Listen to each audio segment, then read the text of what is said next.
इसी महीने के अंत में टेस्ला के सीईओ एलन मस्क भारत आ रहे हैं और वो प्रधानमंत्री नरेंद्र मोदी से मुलाकात करेंगे। कैसे हमें टेक्नोलॉजी इस्तेमाल करनी है, तरक्की की शाहराह पे चलना है, लेकिन अपना असल नहीं भूलना है।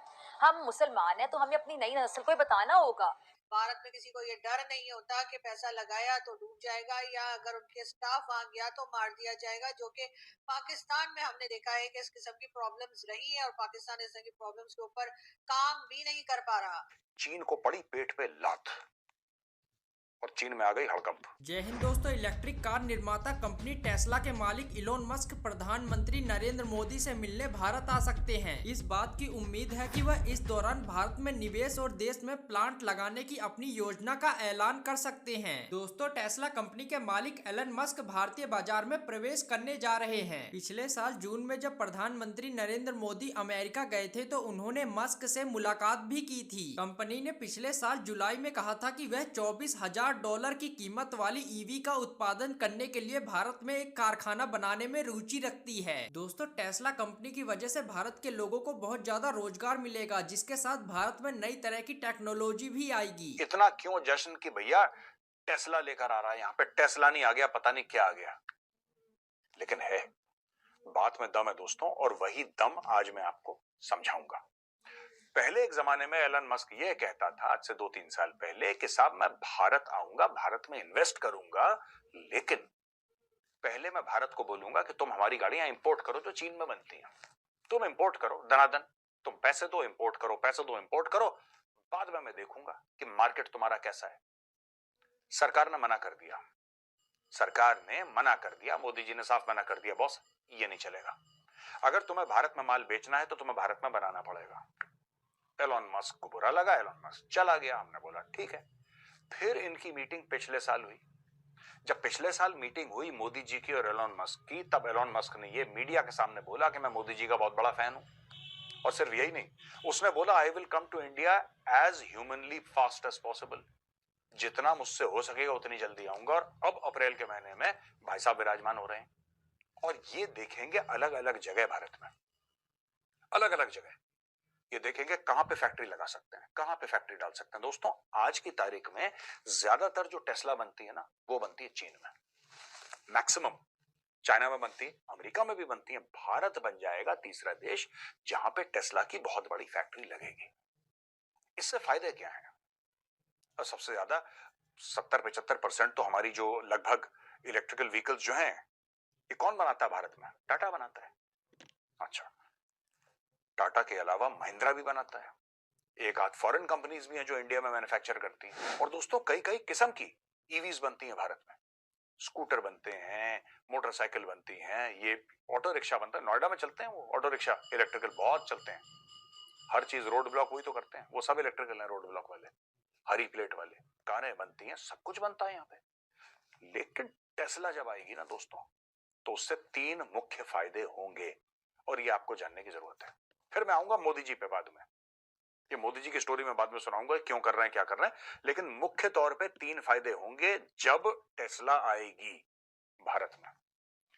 सबसे बड़ी बात, टेस्ला अपने साथ भारत में दुनिया की सबसे advanced electrical vehicle manufacturing technology, hardware and software अपने साथ लेकर आएगी। सबसे एडवांस्ड, टेस्ला से बेहतर ईवीज दुनिया में कोई नहीं बनाता। वो BYD चाइना का चिल्लाता रहे कि जो हमारी सेल ज्यादा है, वो ठीक है, वो ठीक है, उसको कोई मना नहीं कर रहा कि उसकी सेल ज्यादा होंगी, लेकिन जो टेक्नोलॉजी टेस्ला के पास है किसी के पास नहीं है। प्रथम, नंबर 1। नंबर 2, टेस्ला जब ये टेक्नोलॉजी लाएगा तो टेस्ला का एक पूरा का पूरा इकोसिस्टम आएगा। और वो इकोसिस्टम क्या है? एक कार में दोस्तों, टेस्ला की गाड़ी ले लीजिए, उसमें हजारों कंपोनेंट होते हैं, ये नट, ये बोल्ट, ये वायर, ये सॉफ्टवेयर, ये स्टीयरिंग व्हील, ये टायर उसके, ये एक्सेल, पता नहीं दुनिया भर का जो भी गाड़ी में होता है, एवरीथिंग इज देयर। ये बनेगा कहां पे? Over a period of time कहा जा रहा है कि more than 50% will be manufactured in India. यानी कि टेस्ला भारत में सिर्फ असेंबल नहीं होगी, यहां पे उसके more than 50% parts initially India में मैन्युफैक्चर होंगे, आगे चलते चलते ये पूरा 100% हो जाएगा। आप समझ लीजिए और कितनी फैक्ट्रीज खुलेंगी भारत में, सिर्फ टेस्ला को सप्लाई करने के लिए हजारों फैक्ट्रीज खुल जाएंगे। लिटरली हजारों फैक्ट्रीज खुल जाएंगी। जो टेस्ला के कुछ कोई वायर सप्लाई कर रहा है, ठीक है जी, कोई वायर सप्लाई कर रहा है, कोई कह रहा है कि नहीं साहब हम एक टिपिकल सॉफ्टवेयर आपको दे रहे हैं जो इंडिया स्पेसिफिक है, वो सप्लाई कर रहा है, कोई सीट के कवर सप्लाई कर रहा है। हर एक चीज फैक्ट्रीज होती है ना, कुछ एग्जिस्टिंग फैक्ट्रीज होंगी, कुछ कई सारी नई बन जाएंगी। इससे क्या होगा कि लोगों को रोजगार मिलेगा, लिविंग स्टैंडर्ड अच्छा होगा। तो ये तो 2 पॉइंट हो गए। तीसरा सबसे इंपॉर्टेंट पॉइंट जो कि जियोपॉलिटिकल पॉइंट है, और मैं चाह रहा था ये ना बोलूं लेकिन मजा आता है तो फिर बोल ही देता हूं कि चाइना के पेट पे लात पड़ने वाली है बहुत तेज।